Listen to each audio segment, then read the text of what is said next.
আমন্ত্রণ জানাচ্ছি সমাজের বিশেষ মানুষদের নিয়ে বিজয় টিভির সাপ্তাহিক আয়োজন জীবনের গল্পে। আপনাদের সঙ্গে আছি আমি নুসরাত জাহান।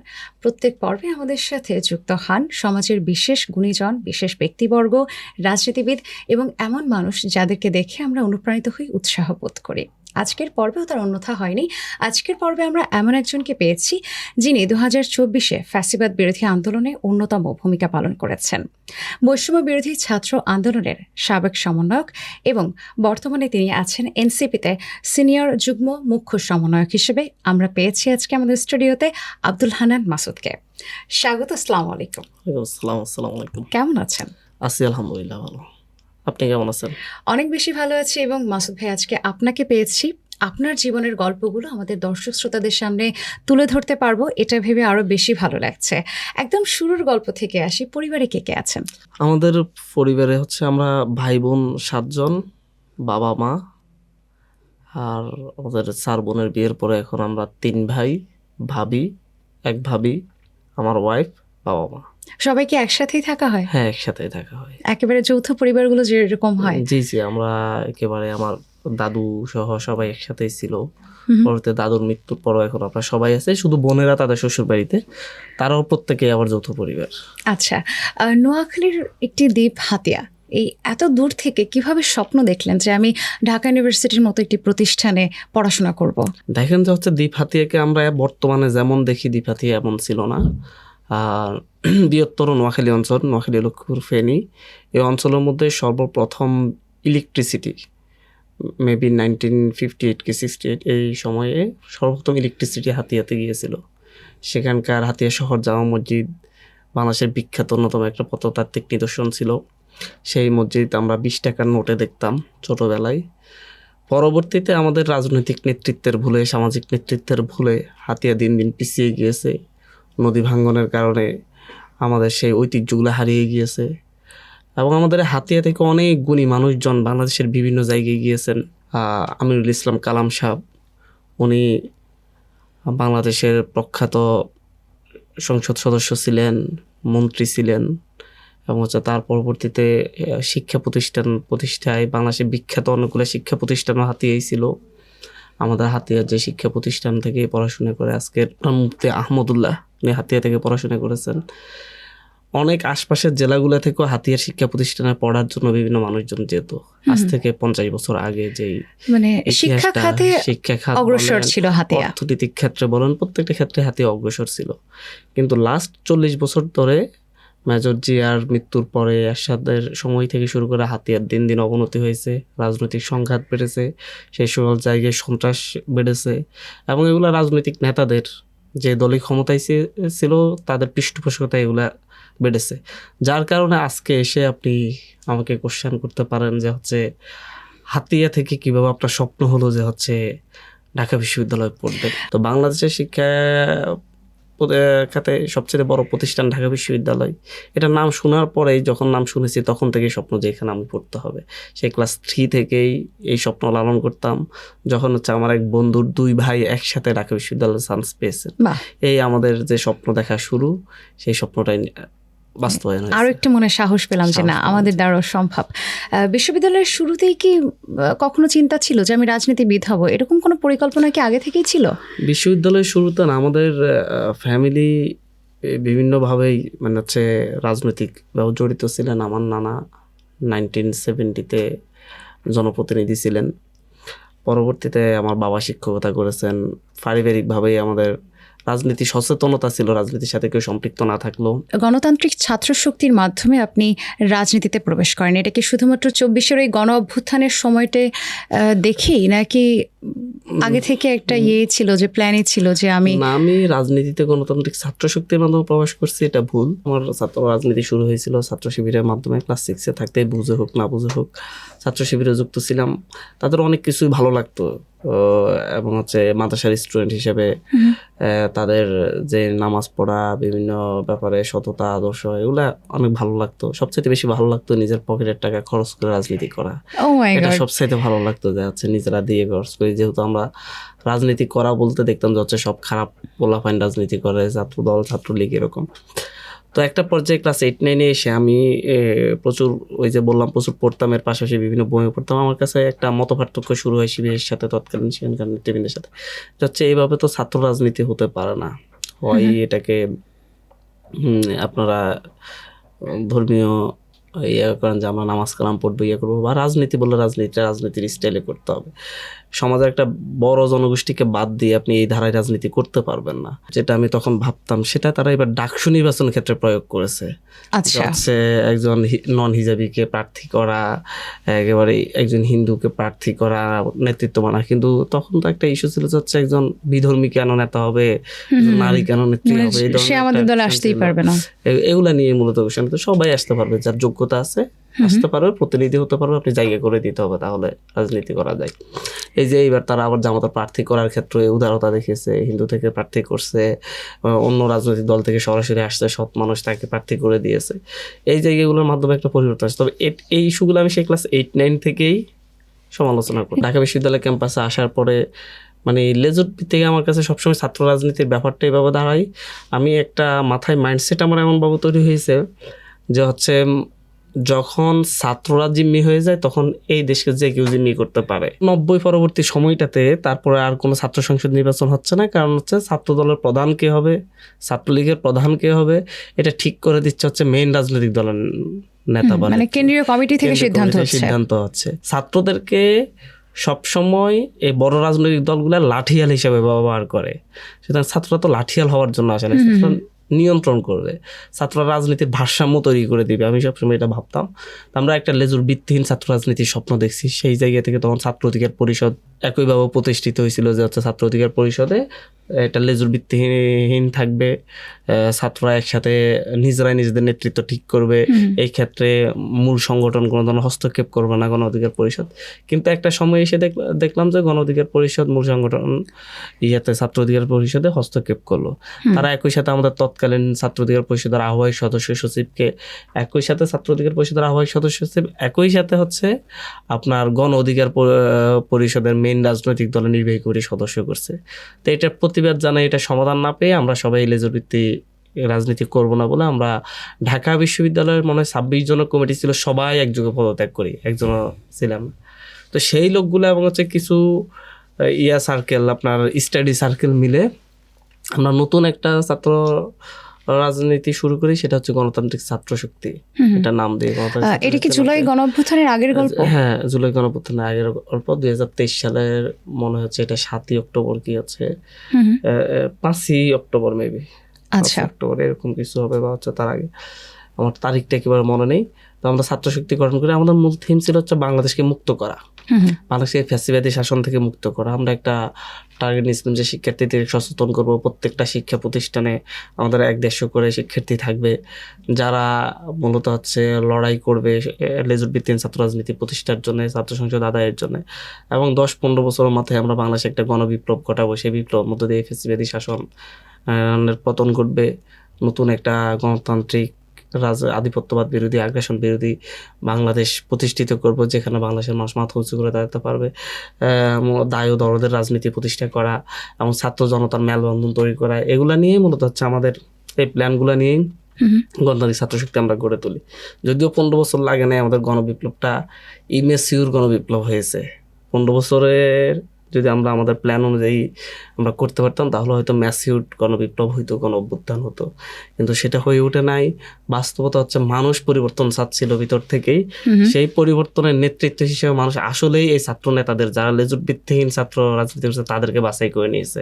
আপনার যখন কোটা আন্দোলন শুরু হয়, আবার হাইকোর্টে যখন হচ্ছে রায় দেওয়া হয় যে হচ্ছে কোটা পুনর্বহালের, তার বিরুদ্ধে যখন হচ্ছে আন্দোলন করতে চাই, প্রথম কয়েকটা বিভিন্ন রাজনৈতিক দল আন্দোলন করতে চাই, যেমন ছাত্র দল চেষ্টা করে, ছাত্র অধিকার পরিষদ চেষ্টা করে, শিবির চেষ্টা করে, অনেকে চেষ্টা করে নিজেরা সামনে থেকে এই আন্দোলনটা উঠানোর জন্য, কিন্তু শিক্ষার্থীরা তাদের পিছনে যায় নাই, গেছে লেজুর ভিত্তিহীন ছাত্র রাজনীতি, জাতীয় ছাত্র শক্তি, গণতান্ত্রিক ছাত্র শক্তির পিছনে। তো এই যে একটা গণ অভ্যুত্থান, সবাই এটার উপর ভরসা রাখছে। এক পর্যায়ে এসে শুধু শিক্ষার্থী না, সারা দেশের মানুষ ভরসা রাখছে এবং একটা গণবিপ্লব হয়েছে শেখ হাসিনা। আচ্ছা, এই বিপ্লবের কথা এবং জুলাই গণ অভ্যুত্থানের কথাই আমরা শুনবো, কিন্তু তার আগে সময় হয়েছে একটি বিরতি নেবার। বিরতির পরে আবার আমরা কথা শুনবো। দর্শক, আপনারা দেখছেন জীবনের গল্প। সময় হলো ছোট্ট একটি বিরতি নেবার, সাথেই থাকুন, কোথাও যাবেন না। দেখা হচ্ছে এক্ষুনি।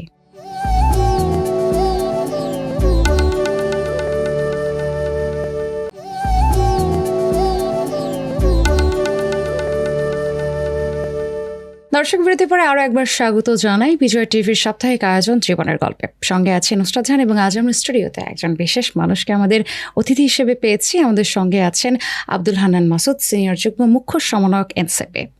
বিরতি পরে আরও একবার স্বাগত জানাই ভাইয়া। আপনার কাছ থেকে জুলাই গণ অভ্যুত্থানের গল্পের কিছুটা শুনলাম। আমাদের যিনি স্বৈরশাসক হিসেবে ছিলেন তিনি পদত্যাগ করতে পারেন, বা কখন আসলে আপনাদের মনে আশার আলোটা দেখা দিল? আপনি যদি আমার ব্যক্তিগত কথা বলেন যে কখন আশার আলো দেখা গেল, আমি যেদিন থেকে শেখ হাসিনা মানুষের উপর অত্যাচার শুরু করেছে সেদিন থেকে আমি শিওর ছিলাম শেখ হাসিনার পতন হবে। এবং আমি যখন সবাইকে, এই যে আমার ডিপার্টমেন্টে এতে সবাইকে যখন জিজ্ঞাসা করে, আমি ইউনিভার্সিটিতে ভর্তি হওয়ার পরে জিজ্ঞাসা করা হতো যে জীবনের এইম কি, লক্ষ্য কি, তো আমি তখন বলতাম, কেউ বলতো ডাক্তার, কেউ বলতো ইঞ্জিনিয়ার হওয়া, কেউ বলতো প্রভাষক হওয়া, কেউ বলতো মানে যে যার মতো করে বলতো। আমি তাদেরকে বলতাম যে এই যে এর আগে 3-4 বছর ধরে আমি নিয়মিত বলতাম আমার স্বপ্ন একদিনের জন্য হলো শেখ হাসিনা মুক্ত বাংলাদেশ দেখা। মানে আমার এই স্বপ্ন এটাই ছিল, এবং এটা নিয়েই আমি সবসময় চিন্তা করতাম যে এই বাংলাদেশটাকে তো মুক্ত করতে হবে। এবং আমাকে যখন ফ্যামিলি থেকে আমার ফ্যামিলি থেকে, আমি একমাত্র ঢাকা বিশ্ববিদ্যালয়ে পড়ি, আমাকে নিয়ে সবার অনেক আশা স্বপ্ন। তো আমাকে যখন বলা হতো যে তুমি এত বাড়াবাড়ি করো কেন, এত স্টুডেন্ট আছে, এত লোকজন আছে সারা দেশে, কেউ কিছু বলে না। আমি বলতাম যে সত্য বলতে মানুষ ভয় পায়, কিন্তু সত্য যদি গুটি কয়েক মানুষ যদি না বলে তাহলে মিথ্যাটাই সত্য হয়ে যাবে। সুতরাং একজন ব্যক্তি হলেও বলতে হবে যে এটা সত্য, এটা মিথ্যা, এটা ন্যায়, এটা অন্যায়। তাহলে এই সিলসিলাটা থাকবে না, হয় এটাই ন্যায় বলতে কিছু আছে, সত্য বলতে কিছু আছে, এটা মানুষ ভুলে যাবে। মানুষ ভাববে যে যেটা অন্যায় সেটাই ন্যায়, যেটা অসত্য সেটাই সত্য।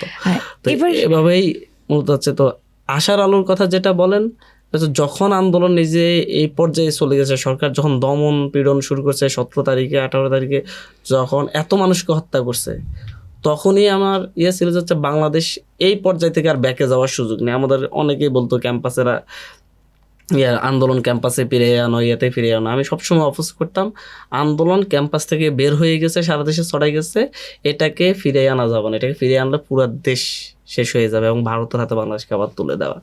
তো এই যে বিদ্রোহী ভাবটা, এটা আমি পুরোপুরি ধরনের সবার সাথে বিদ্রোহ সুলভভাবেই আমি শুরু করছিলাম। এবং আপনাদের জানার কথা যে মেবি 22 তারিখ কি 23 তারিখে যখন আমাদের নাহিদ ভাইকে, আসিফ ভাইকে এবং টিকাকে খুঁজে পাওয়া যাচ্ছিল না, আমি আহত হওয়ার 3-4 দিন 5 দিন পরে, তো আমি নিজে খোঁড়া পায়ে এসে, মানে আহত অবস্থায় রক্ত ঝরতেছিল আমার পা থেকে তখনও, তো আমি এসে গণস্বাস্থ্যের সামনে একটা সংবাদ সম্মেলন করি বড় করে। সেখানে কাঁদতে কাঁদতে বলি যে এখন আপনারা আলোচনার জন্য ডাকতেছেন, আমার ভাইদেরকে হত্যা করার আগে কেন আলোচনার জন্য ডাকেন না? আমরা কি ভুল দাবি করেছি? আপনাদের মানে বিষয়টাই এমন যে আপনারা কোন একটা যৌক্তিক আন্দোলন হলে আপনারা দমনের চেষ্টা করবেন, দমনে ব্যর্থ হলে খুন করবেন, খুন করেও করতে না পারলে আপনারা তারপরে আলোচনার জন্য রাখবেন। এইভাবে তো বাংলাদেশ চলতে পারে না। এবং সারা দেশের মানুষকে বলে যাচ্ছে এই সরকার, এই হাসিনাকে, এটা না গেলে আপনাদের সন্তান আমরা সবাই মানে বিপদে থাকবো এবং দীর্ঘদিন ধরে বিপদে থাকবে, বাংলাদেশের মুক্তি পাবো না, সবাই রাজপথে নেমে আসে, নিয়ে করে আসেন। এই বিষয়টা আন্দোলন কিন্তু 22 তারিখ 21, 22, 23 এই সময়টাতে থেমে গেছিল। 17, 18 ভাটা পড়েছিল মোটামুটি কিছু স্বাভাবিক হচ্ছে। আস্তে আস্তে কারফিউ তুলে ফেলতেছে, মানুষের জন্য যাতায়াত শুরু হচ্ছে, বিভিন্ন জেলা থেকে কারফিউ তুলে ফেলা হয়েছে, কারফিউ একটু করা হচ্ছে, নেট একটু ছাড়া হচ্ছে। তো সেই সময়ে আমি যখন এই সংবাদ সম্মেলনটা করি, তখন সারা দেশে আবার এটা আবার এই আন্দোলন শেষ হয়নি, এটা চলবে, এই ধরনের একটা বার্তা যায়। এবং সরকার কিন্তু বাংলাদেশের মিডিয়াগুলো এটা প্রকাশ করে নাই। ভারতের এবিপি আনন্দ, কলকাতা বাংলা, এরা প্রথম প্রকাশ করছিল, তো বিদেশে সবাই দেখছে। এবং তারপরে 25 তারিখ আমি করার পরে 2-3 দিন পরে যখন বাংলাদেশের নেট সার্চে, তখন ডিবিসি বাংলা, আমাদের ডিবিসি এবং বাংলা ভিশন সহ কয়েকটা টেলিভিশন এবং এনটিভি 3-4টা টেলিভিশন তখন আমার সেই বক্তব্যটার একটা খণ্ডিত অংশ ছাড়ে, এবং এটা পুরো মানে ফুয়েল দিয়ে দেয় আন্দোলনটাতে করার। এরপরে মোটামুটি আমাদের কয়েকজনকে আবারও ডিবি কার্যালয়ে তুলে নিয়ে যায়। আমারও তোলার জন্য কয়েকবার করছিল, আমাদেরকে পিছনে তাড়াও করছিল, কিন্তু যে কোনো ভাবে আল্লাহ আমাদেরকে সেভ করে, বিভিন্ন জায়গায় গিয়ে থাকি করি। আমাদের যখন ডিবি কার্যালয়ে যখন হচ্ছে সবাইকে জিম্মি করে একটা সাক্ষাৎকার নেয় যে হচ্ছে আন্দোলন শেষ, তখন আবার এটার বিরুদ্ধে আমি, রিফাত রশিদ এবং মাহিন সরকার আমরা একসাথে বলে উঠি না, আন্দোলন চলবে, তবে আন্দোলন চালাইতে হবে যতক্ষণ পর্যন্ত হচ্ছে আমরা বিচার পাই।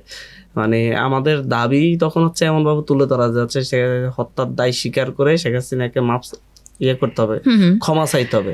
আর কোন একজন রাষ্ট্রপ্রধান হত্যার দায় স্বীকার করা মানে তাকে পদত্যাগ করা। আমরা ডিরেক্টলি তখনও চেষ্টা চালিয়ে যাচ্ছিলেন, এবং এর পরবর্তীর গল্প আমাদের সকলের চোখের সামনেই দেখা, আমরা সকলেই জানি। এবার একটু আপনার ব্যক্তিগত প্রসঙ্গে যেতে চাই, ভাবির সাথে পরিচয়টা কিভাবে কখন হলো? ও নিজেই তো হচ্ছে গণঅভ্যুত্থানের অন্যতম নারী ফেস, এবং গণঅভ্যুত্থানের সময় মাঠে থেকে প্রাইভেট বিশ্ববিদ্যালয়কে একত্রিত করা, সেখানে নেতৃত্ব দেওয়া সে করেছিল। তখন মাত্র প্রাইভেট ইউনিভার্সিটির প্রথম বর্ষের শিক্ষার্থী। আচ্ছা। তো ওকে আমি সবসময় দেখতাম, ওই সোশ্যাল মিডিয়াতে দেখতাম যে হচ্ছে ও খুব অ্যাক্টিভ, কিন্তু কখনো দেখা হয়নি। প্রায় মনে হয় হচ্ছে 4 মাস 5 মাস পরে গণঅভ্যুত্থানের, এত বেশি হবে না, 3 মাস পরে হবে,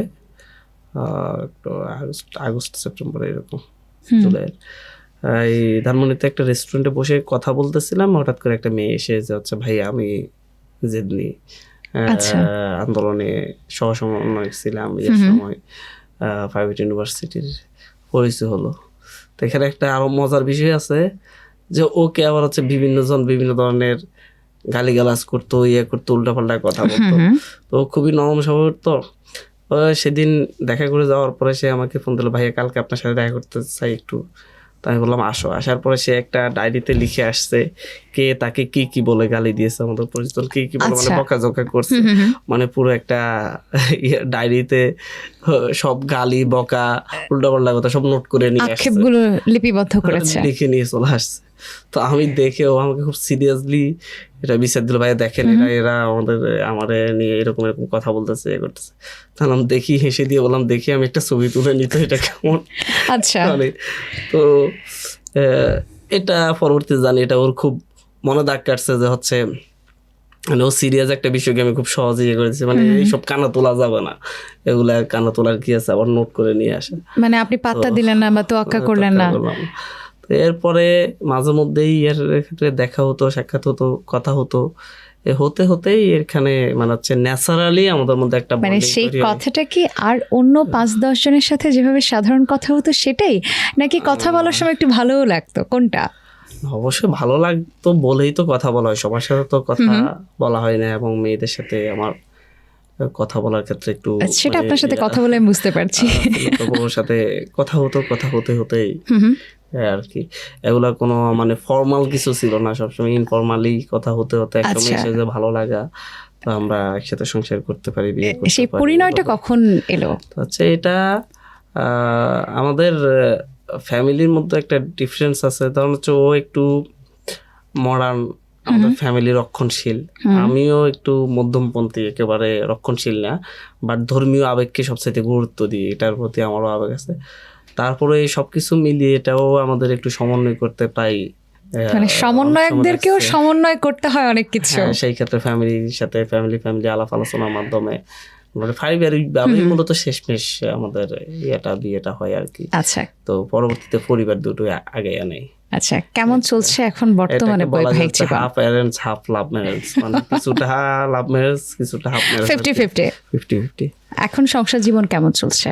সংসার জীবন আলহামদুলিল্লাহ ভালো চলছে, আর ইনশাল্লাহ সামনের দিনও ভালো চলবে আমি মনে করি। আসলে সংসার জীবনে মানায়া নিতে পারলে ভালো চলে, মানায়া না নিতে পারলে যত ভালো মানুষই হোক ভালো চলে না আর কি, একটা সমঝোতার ব্যাপার আছে, মানায়া নিচ্ছি। আচ্ছা, আমরা বেশ অনেক কিছু নিয়ে কথা বললাম, এই পর্যায়ে ভাইয়া আরেকটা বিরতি নিয়ে আসি। দর্শক, আপনারা দেখছেন বিজয় টিভির সাপ্তাহিক আয়োজন জীবনের গল্প। সময় হলো আরো একবার বিরতি নেবার, সাথেই থাকুন।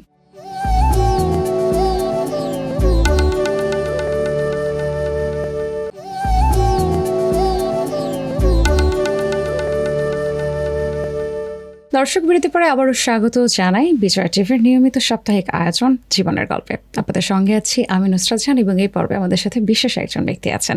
আমরা পেয়েছি আজকে আমাদের মাঝে আব্দুল হান্নান মাসুদ, সিনিয়র যুগ্ম মুখ্য সমন্বয়ক এনসিপি। বিরতির পরে আরও একবার স্বাগত জানাই ভাইয়া। অনেক কথা হচ্ছে আপনার সাথে এবং আরও বেশি কথা জানতে ইচ্ছে করছে। সমন্বয়ক থেকে বের হয়ে আলাদা একটা নতুন দল গঠন করা এবং সেই জায়গা থেকে এখন আপনি এমপি নির্বাচনও করতে যাচ্ছেন। তো জনপ্রতিনিধি না হয়েও তো এমপি নির্বাচন না করেও কিন্তু জনগণের সেবা করা যেত, কিন্তু কেন মনে হলো যে এমপি নির্বাচন করা দরকার?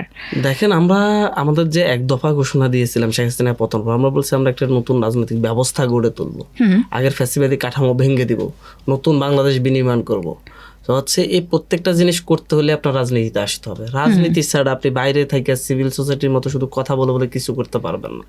এবং সেই পরিবর্তনের জন্য আমরা এই রাজনীতিতে আসা, এবং এই রাজনীতিতে এসেই আমরা ভবিষ্যতে দেশের মানুষের পক্ষে সংসদও আমরা ভোকাল হতে চাই। আমরা যেমন টেলিভিশনে টক শোতে ভোকাল, তেমনি সংসদে দাঁড়িয়ে আমরা এই দেশের মানুষের কথা বলতে চাই, 24-এর গণঅভ্যুত্থানের কথা বলতে চাই। আমরা সেখানে বলতে চাই এই দেশের আবু সাঈদরা সহ এত শত সহস্র মানুষ কেন জীবন দিয়েছে, আমরা এই কথাগুলো বলতে চাই। এবং আমরা আমাদের লড়াইটা যেহেতু হচ্ছে আমাদেরকে গত 1-1.5 বছরে ব্যর্থ করার চেষ্টা করেছে, সকল পূর্ণ ইস্টাবলিশমেন্ট সকল গোষ্ঠী একত্রিত হয়ে আমাদেরকে ব্যর্থ করার চেষ্টা করেছে, আমরা তাদেরকে কোশ্চেন তুলতেছি এবং আমরা সফলতার জন্য দীর্ঘমেয়াদী লড়াই করতে চাই। এই কারণে আমাদের রাজনীতিতে করা, রাজনীতিতে আসা, ইলেকশন করা। আচ্ছা, নির্বাচনী খরচের বিষয় নিয়ে সোশ্যাল মিডিয়াতে আপনি সাহায্য সহযোগিতার কথা বলেছিলেন, সেই কতটুকু সাড়া পেয়েছেন? মাশাআল্লাহ, আলহামদুলিল্লাহ, এখন পর্যন্ত আমাকে প্রায় 1,500 মানুষ সহযোগিতা করেছে। বাহ, অনেক বড় একটা বিষয়। এবং সবচেয়ে মজার বিষয় হচ্ছে এই 1,500 মানুষের 3/4 হচ্ছে আমার নিজের এলাকার, নিজ উপজেলার হাতিয়ার। এরই মধ্যে নাকি আপনি আপনার এলাকাতে অনেক উন্নয়নমূলক কাজ করেছেন এবং অনেক জনপ্রিয় আপনার এলাকাতে। আমার মনে হয় গত এক বছরে বাংলাদেশের আর কোনো উপজেলাতে এত কাজ হয়নি যেটা হাতিয়াতে করা হয়েছে। এবং আমি পুরো 1-1.5 বছর সময় আমি শুধু দ্বীপ হাতিয়ার মানুষের ভাগ্য পরিবর্তনের জন্য লড়াই করছি। আপনাকে একটা কথা বলি, বাংলাদেশের 494টা উপজেলা আছে। 494টা উপজেলায় সিএনজি স্ট্যান্ড, হুন্ডা স্ট্যান্ড, বাস স্ট্যান্ডে সমিতির নামক নামক টোকেন ধরাই চাঁদা নেওয়া হয়। একটা উপজেলা বাদ আছে 494 থেকে 93টা বলবেন, সেটা আমার হাতিয়া। হাতিয়াতে এটা বন্ধ আছে। বাংলাদেশে এতগুলো উপজেলা আছে, নদী পারাপারের স্পিডবোট, ট্রলার এগুলো ব্যবহার করা হয়। বাংলাদেশে কোথাও 1 টাকা ভাড়া কমছে? বাংলাদেশে কোথাও 1 টাকা ভাড়া কমায় 5 তারিখে পরে। আমার হাতিয়াতে যে ভাড়া 500 টাকা ছিল সেটা এখন 300 টাকা। এবং এই 500 টাকা শুধুমাত্র 5 টাকা না, গত 15 বছর ধরে 20 বছর ধরেই 500 টাকা করেছিল। এটা 2024-এ আইসা গত 1 বছর ধরে 1.5 বছর ধরে 300 টাকা। এবং যে ট্রলার ভাড়া 300 টাকা ছিল সেটা 150 টাকা। আচ্ছা, এই যে হাতিয়াতে পরিবর্তন। এবং হাতিয়াতে নদী ভাঙ্গন নিয়ে মানে হচ্ছে ইমার্জেন্সি বেসিসে বাংলাদেশের ইতিহাসে কোথাও এত নদী ভাঙ্গনের ইমার্জেন্সি জিও ব্যাগের যে কাজ, জিও টিউবের কাজ কোথাও এত কিছু হয়নি। হাতিয়াতে সর্বোচ্চটা হয়েছে। এবং হচ্ছে হাতিয়াতে প্রায় 70-80 কোটি টাকার শুধু জিও ব্যাগে ডাম্পিং এর কাজ হয়েছে। বড় বড় আমাদের যে বাজারগুলো 18টা স্পটে সেভ করা। হাতিয়াতে 5,500 পরিবার, নিঃস্ব পরিবার, যাদের হচ্ছে সরকার জমি দিয়েছে কিন্তু রাজনৈতিক নেতারা বিএনপি সময় বিএনপি, আওয়ামী লীগ সময় আওয়ামী লীগ দখল করে রেখেছে। এই নিঃস্ব মানুষগুলোকে তাদের জায়গায় বুঝাই দেয় নাই। আমি নিজের রক্ত ঝরিয়ে এই জায়গাগুলো মানুষ। আচ্ছা, এই বিগত 1 বছরেই কি এই উন্নয়নমূলক কাজগুলো করছেন? তো এই যে আপনি এত উন্নয়নমূলক কাজগুলো করেছেন এবং আপনার জনপ্রিয়তা রয়েছে, তো আপনি কি মনে করছেন যে আসন্ন নির্বাচনে আপনার জয়ী হওয়ার সম্ভাবনা কতখানি? এটা মুক্তির লড়াই। আপনার বাংলাদেশের কোন অঞ্চলের মানুষ কোথায় কি অবস্থায় আছে জানি না। এই অঞ্চলের মানুষকে সাথে রাজনৈতিক নেতারা গত 30-40 বছর ধরে এমন আচরণ করেছে, গরু মহিষের সাথেও এমন আচরণ করে নাই। হাতিয়াতে মরহুম আমিরুল ইসলাম কালাম সাহেবের পরে আর কেউ হাতিয়াকে নিয়ে ভাবে নাই, হাতিয়ার পরিবর্তন নিয়ে ওইভাবে ভাবে নাই, এবং হাতিয়ার মানুষজনকে আপন করে নেন নাই। তো সেই জায়গা থেকে আমি চেষ্টা করছি এবং হাতিয়ার মানুষ মুক্তির জন্যে মানে অলরেডি এখনও তাদেরকে জিম্মি করে রাখার চেষ্টা করা হচ্ছে, হুমকি দামকি দেওয়া হচ্ছে, এই করবে সেই করবে, 12 তারিখের পরে অমুক দল সরকার গঠন করবে, তোমরা কি করবা দেখে ছাড়বো, এসে এগুলো আর কি। তো মানুষ আসলে এই মুক্তির নেশা ধরছে, মানুষ হুমকিকে ভয় পায়, কিন্তু হচ্ছে কালো পর্দার আড়ালে গেলে তো তখন আর সেই হুমকি দেওয়ার সুযোগ নেই বা কে কাকে ভোট দিয়েছে সেটাও দেখার সুযোগ নেই। সুতরাং এই মুক্তির নেশা যদি হাতিয়ার মানুষকে পেয়ে বসছে, তারা মুক্তির জন্যই তাদের ভোটটা দিবে। একদম। মাসুদ ভাইয়া, অসংখ্য ধন্যবাদ আপনাকে বিজয় টিভির এই সুন্দর আয়োজনে সময় দেওয়ার জন্য, এবং আপনার যে সুন্দর চিন্তাভাবনাগুলো আছে, স্বপ্নগুলো আছে, সেই স্বপ্নগুলো সফল হোক, সুন্দরভাবে আপনি আপনার লক্ষ্যে চলে যান, এটাই আমাদের প্রত্যাশা থাকবে। আপনি এমপি হন, মন্ত্রী হন এবং তরুণ রাজনীতিবিদ হিসেবে আরও সুন্দর হোক, সুখময় হোক আপনার পথ চলা।